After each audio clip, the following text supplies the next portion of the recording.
갈릴리 지역에서 사역을 하시면서 때를 따라 절기에 예루살렘에 이렇게 자주 왕래를 하셨습니다.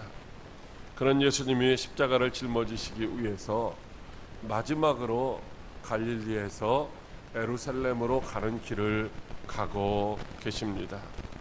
예수님이 이번에 예루살렘에 올라가시면 다시는 갈릴리로 오시지 않습니다. 그렇기 때문에 그때가 갈릴리 사람들에게는 예수님을 배울 수 있는, 예수님을 만날 수 있는 마지막 기회였던 것입니다. 당시 납병에 걸린 사람들도 예수님에 대한 소문을 들었습니다. 그들도 예수님을 만나면 자신들이 걸려있는 그 납병에서 치유받고 회복되어서 가정공동체로, 신앙공동체로 돌아가서 행복하게 살 수 있을 것이다 라고 하는 그런 간절함이 있었습니다. 그러나 그들에게는 그와 같은 기대는 도무지 이루어질 수 없는 불가능한 희망사항일 뿐이었습니다. 왜냐하면 납병에 걸린 사람들은 아무 곳에나 돌아다닐 수가 있는 것이 아니고 이제 제한된 곳에 격리되어서 생활을 해야만 했기 때문인 것입니다. 그들은 사람이 잘 다니지 않는 외딴 이제 곳에 격리되어서 감시를 받으며 생활을 하고 있었습니다. 그래서 그들이 예수님을 만나면은 고침받을 수 있을 것이다라고 하는 그런 간절함이 있었지만은 예수님을 만난다고 하는 자체가 불가능했다라고 하는 것이죠. 그런데 납병에 걸린, 그래서 아무런 소망도 없이 고통을 당하며 살아가는 그들에게 이제 희망이 생겼습니다. 왜냐하면 예수님이 마지막으로 예루살렘에 올라가시는데 예수님이 가시는 길이 바로 그들이 격리되어 있는 마을이 있는 갈릴리와 사마리아 사이로 지나가시게 되었기 때문입니다. 그들에게는 다시 없는 희망의 시간이었습니다. 그들이 납병에서 치유받고 건강한 삶을 살 수 있는 이제 단 한 번의 마지막 기회였습니다. 그래서 자신들이 격리되어 살고 있는 그 마을을 지나가시는 예수님을 보고 10명의 납병 환자들이 멀리 서서 큰 소리로 예수 선생님이여, 예수 선생님이여, 우리를 불쌍히 여겨달라고 그렇게 외쳐댔다가 이제 납병에서 치유받는 놀라운 은혜를 입게 되었던 것입니다. 그리고 그 중에 한 사람은 육체의 치료뿐만 아니라 영혼의 구원까지 받는 은혜를 입었던 것입니다. 그렇다면 그 한 명은 어떻게 육체의 치유뿐만 아니라 영혼의 구원까지 받았을까요? 나머지 9은 왜 육체의 질병에서는 고침을 받았는데 영혼의 구원은 받지를 못했을까요? 오늘 저와 여러분들은 이제 육체의 치유만 받은 9명에 속하는 사람일까? 아니면 영혼의 구원까지 받은 그 한 명에 속하는 사람일까요? 첫째로 주의 긍휼이 필요함을 알았다고 하십니다.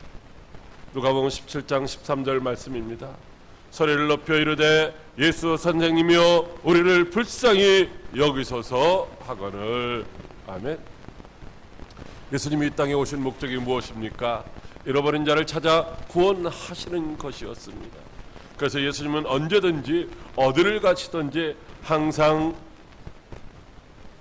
약한 자들을 고쳐주시고 구원의 복음을 전파하시며 또 하나님의 백성으로서 이 땅에서 어떻게 살아가야 하는지를 가르쳐주시는 이 3대 사역을 목적으로 이제 어디를 가시든지 가셨다는 것입니다. 그러므로 예수님은 그때도 이제 바로 그런 목적에 합당한 길을 가고 계셨던 것입니다. 예루살렘에서 갈릴리로 가실 때에도 한 번은 수가성에 이제 간절히 하나님의 나라를 사모하고 있는 여인이 있었기에 아무도 가지 않는 그 길을 선택해서 가시기도 하셨습니다. 예수님은 복음을 전파하실 때 이제 나인성으로 가실 때에 그때는 하나밖에 없는 외아들을 잃어버리고 외아들의 죽음 가운데 슬퍼하고 있는 그 과부를 위로하시기 위해요. 그 길을 가셨는데 정확히 이제 그를 만날 수 있는 그런 시간을 정해서 그 길을 가셨던 것입니다. 그리고 이번에도 고통받는 납병 환자들을 위해서 예수님은 아무도 가지 않는 그 길을 오늘 가고 계셨던 것입니다. 이와 같이 예수님은 모든 사람들에게 예수님을 만나고 구원받을 수 있는 기회를 차별 없이 모두에게 주시는 줄로 믿으시기 바랍니다. 다만 예수님이 필요하다고 하는 사실을 느끼지 못하는 자들, 알지 못하는 자들, 그런 자들은 이제 구원받고 축복받을 수 있는 기회를 잃어버릴 뿐이라고 하는 것입니다. 그러나 오늘 10명의 납병 환자들은 단 한 번밖에 없었던 그 기회를 놓치지를 않았습니다. 그들은 세상의 어떤 방법으로도 자신들이 치유받고 구원받을 수 없다는 사실을 너무나도 잘 알고 있었습니다. 그렇지만 예수님은 자신들의 그 납병을 고칠 수 있는 권위가 있으신 분이라는 사실을 이제 믿고 있었다는 것이죠. 예수님을 만나고 예수님이 자신들을 불쌍히 여겨주시기만 하신다면은 이 저주받은 자가 걸리는 불치의병인 납병에서 깨끗하게 치유를 받고 그렇게 소망하는 가족들에게로, 그렇게 소망하는 신앙 공동체로 돌아가서 행복한 삶을 살 수 있을 것이라고 하는 그런 믿음을 가지고 있었던 것입니다. 그래서 부정한 납병 환자라서 예수님을 가까이 이제 다가가서 말씀드릴 수는 없었지만 멀리서나마 길을 가시는 예수님을 향하여 큰 소리로 자신들을 불쌍히 여겨달라고 그렇게 계속해서 외쳤던 것입니다. 그들은 납병에서 고침받을 수 있는 유일한 길은 예수님이 자신들을 긍휼히 여겨주셔야만 된다고 생각했습니다. 왜냐하면 자신들은 예수님에게 납병에서 고쳐달라고 요청할 만한 어떤 자격이나 조건을 갖추지 못했기 때문인 것입니다.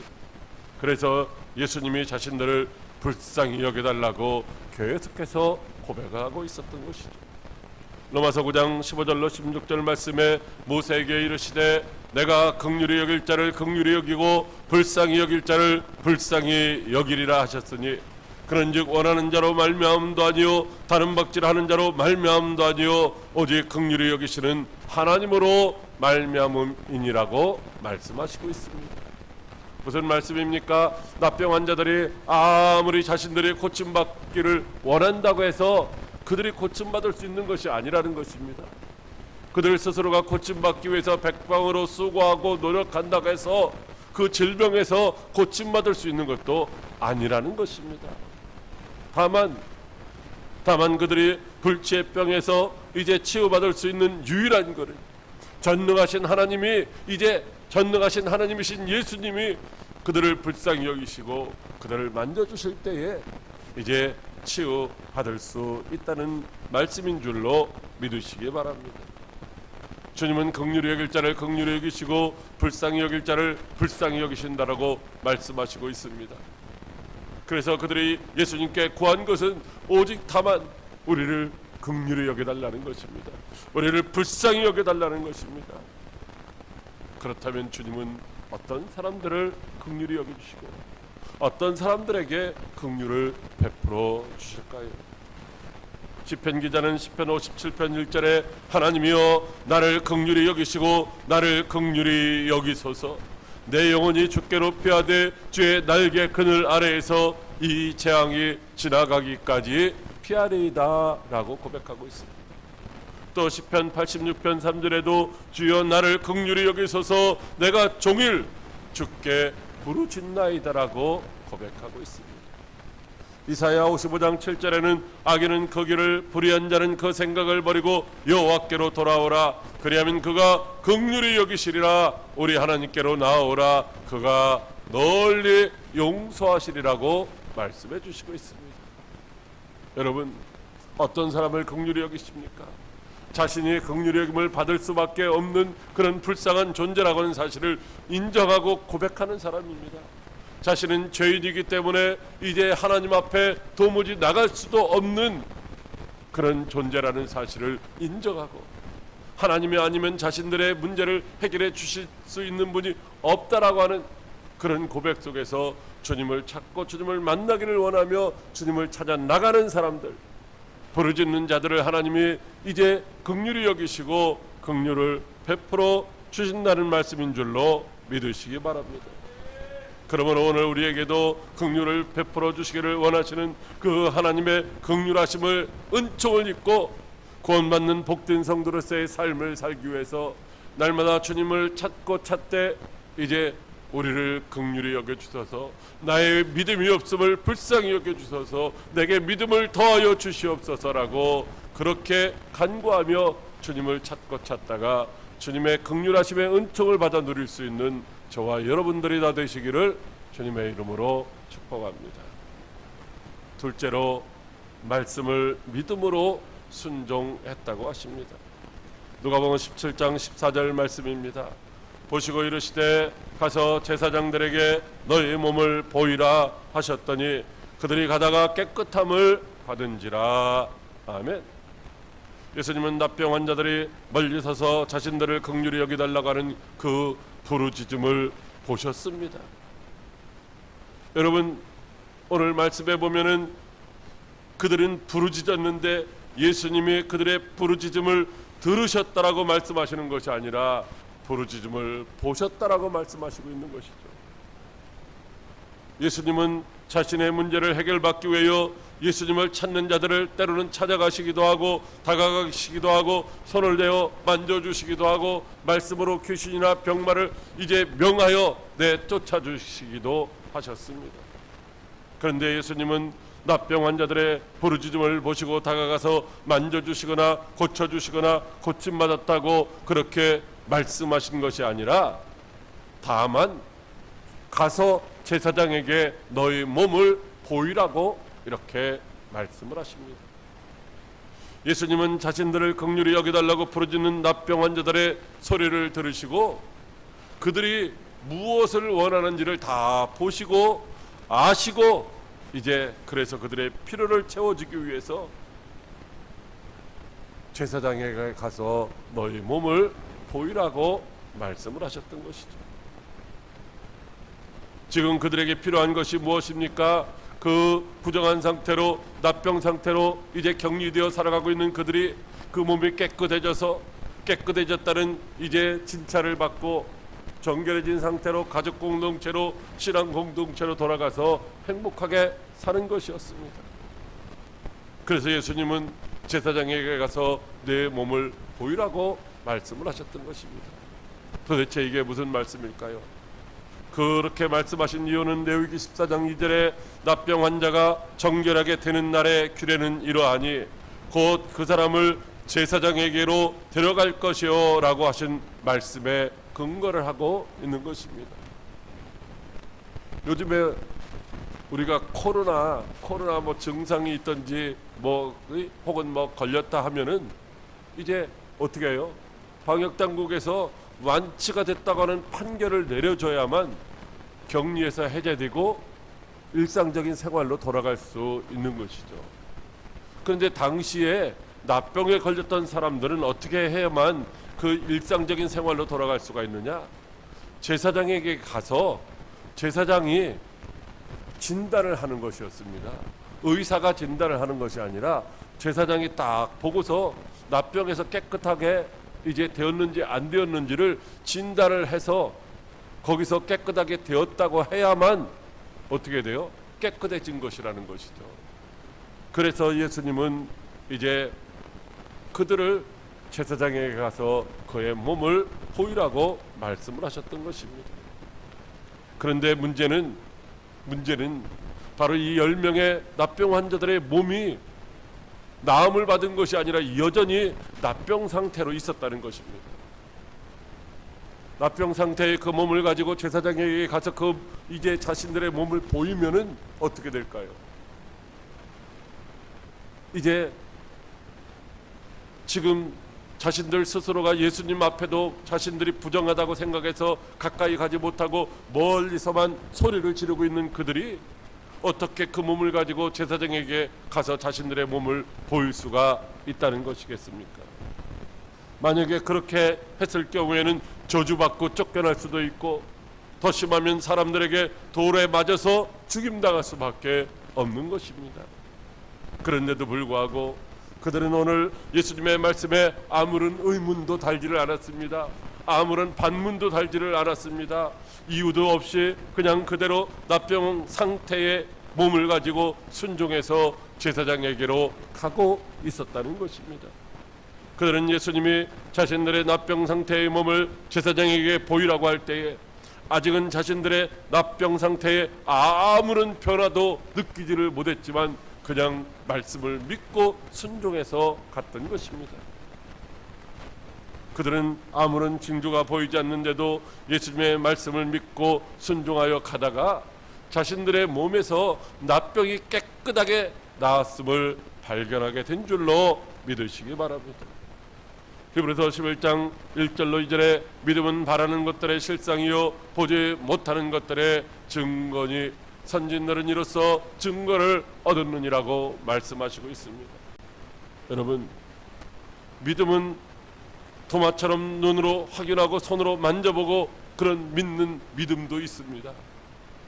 그러나 기적을 체험하는 믿음은 말씀을 의지하여 순종할 때 나타나는 줄로 믿으시기 바랍니다. 그래서 주님은 너는 나를 본고로 믿느냐 보지 못하고 믿는 자들이 복되다라고 말씀을 하시고 있습니다. 오늘 납병 환자들은 예수님이 말씀하셨지만 자신의 몸 상태에는 아무런 변화의 징조도 나타나지를 않았습니다. 그러나 그들은 예수님이 자신들을 긍휼히 여기시면 능히 자신들을 납병에서 고칠 수 있다는 그런 믿음을 가지고 부르짖었고 또 주님이 말씀하시자 깨끗하게 나음 받은 줄로 믿고 순종하여 가다가 이제 깨끗하게 고침받은 줄로 믿으시기 바랍니다. 그러므로 우리들도 지금 이제 우리의 눈에 보여지는 것이 없을 수가 있습니다. 손에 아직 잡히는 것이 없을 수가 있습니다. 그러나 분명한 것은 주님이 원하시면 주님은 능하지 못하심이 없으시다는 사실을 믿는 믿음으로 주님의 말씀에 아멘하고 순종하면 반드시 기적의 역사가 우리의 삶의 현장에서 나타나게 될 줄로 믿습니다. 그래서 이제 손으로 잡히지 않고 눈으로 보이지 않을지라도 믿음으로 고백하며 믿음으로 순종해서 하나님의 놀라운 기사와 이적과 표적을 경험하고 체험하고 증거하는 저와 여러분들이 다 될 수 있기를 주님의 이름으로 축복합니다. 셋째로 하나님의 은혜에 감사하라고 하십니다. 누가복음 17장 17절 말씀입니다. 예수께서 대답하여 이르시되 10사람이 다 깨끗함을 받지 아니하였느냐 그 9은 어디 있느냐. 아멘. 10명의 납병 환자들은 예수님을 만나 긍휼히 여기심을 받고 믿음으로 제사장을 향하여 가다가 자신들이 깨끗함을 받은 것을 알게 되었습니다. 그래서 납병 환자들은 이제 자신감을 갖고 기쁨으로 그 깨끗해진 몸을 가지고 제사장에게로 달려갔습니다. 그런데 그 중에 한 명인 사마리아 사람은 자기가 나은 것을 보고 큰 소리로 하나님께 영광을 돌리며 예수님께로 돌아와서 예수님의 발 앞에 엎드려 감사를 드렸다는 것입니다. 그때 예수님은 혼자 와서 엎드려 감사하는 치유받은 그 납병 환자에게 이렇게 말씀하십니다. 10사람이 10명이 다 고침받지 않았느냐. 그런데 그 9은 어디 있느냐라고 그렇게 물으시는 것이었습니다. 이 말씀은 당연히 납병에서 치유받은 10명이 다 와서 감사드려야 하지 않느냐는 것입니다. 그런데 그 9은 왜 감사를 드리러 오지 않았느냐는 말씀인 것이죠. 예수님은 납병 환자에게 가서 너희 몸을 제사장에게 보이라고 말씀하실 때에 너희가 이제 깨끗하게 나음을 받으면 돌아와서 감사드려라 이런 말씀은 하시지 않았습니다. 그런데도 왜 9번 감사하러 오지 않았느냐라고 책망을 하시는 것일까요? 그것은 치유받은 납병 환자들은 제사장에게 자기 몸을 보이고 진찰을 받은 후에 깨끗해졌으면 당연히 그 다음에 정결함을 받기 위하여 하나님이 정하신 정결 예물을 가지고 하나님 앞에 제사를 드려야만 했던 것입니다. 레위기 14장 24절 20절 말씀에 보면 제사장은 그 번제와 소제를 제단에 드려 그를 위하여 속죄할 것이라 그리하면 그가 정결하리라고 이렇게 말씀을 하시고 있습니다. 여러분, 몸이 깨끗해졌다고 해서 제사장에게 보여서 이제 깨끗해졌네, 납병이 없네 이렇게 말씀을 들으면 그 다음에 그것으로 끝나는 것이 아니라 그들이 속죄받았음을, 죄를 용서받았음을, 왜? 납병이라고 하는 것은 그냥 생기는 것이 아니라 죄로 말미암아 생긴 것이기 때문에 속죄받았다고 하는 그 감사의 제물을, 속죄의 제물을 반드시 드려서 그 후에 정결하다고 하는 그런 판단을 받아야만 그들이 마을 공동체로, 가족 공동체로 돌아갈 수가 있었던 것입니다.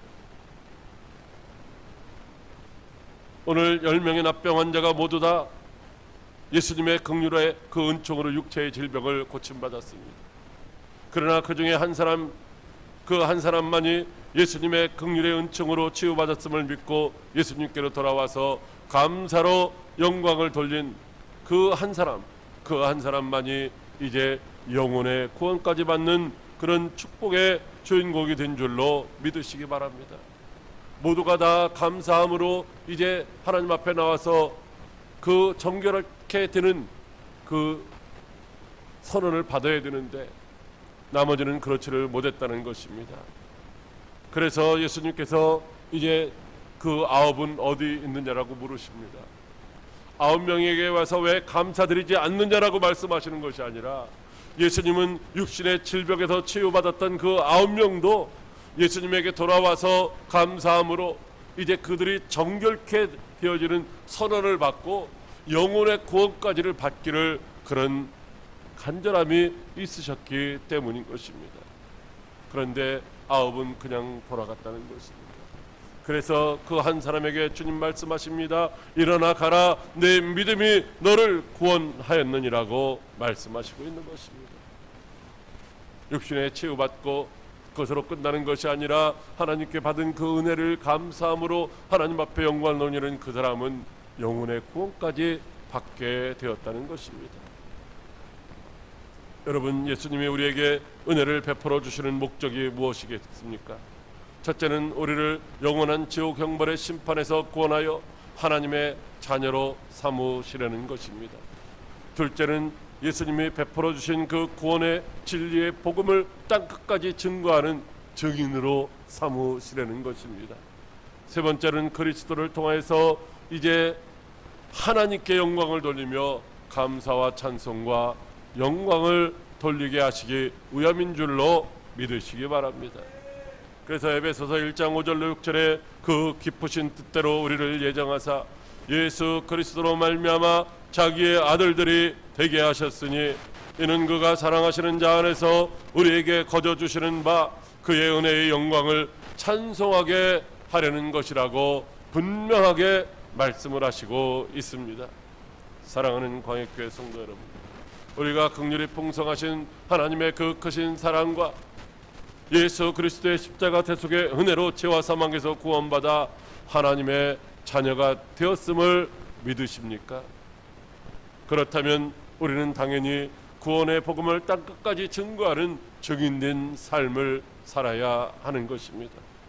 뿐만 아니라 우리를 죄와 사망에서 구원하여 자녀 삼아 주신, 그리고 영원한 천국에서 왕노로 살 그런 소망을 주신 그 하나님의 크신 사랑과 예수 그리스도의 십자가 대속의 은혜를 잠깐도 잊어서는 안 되는 줄로 믿으시기 바랍니다.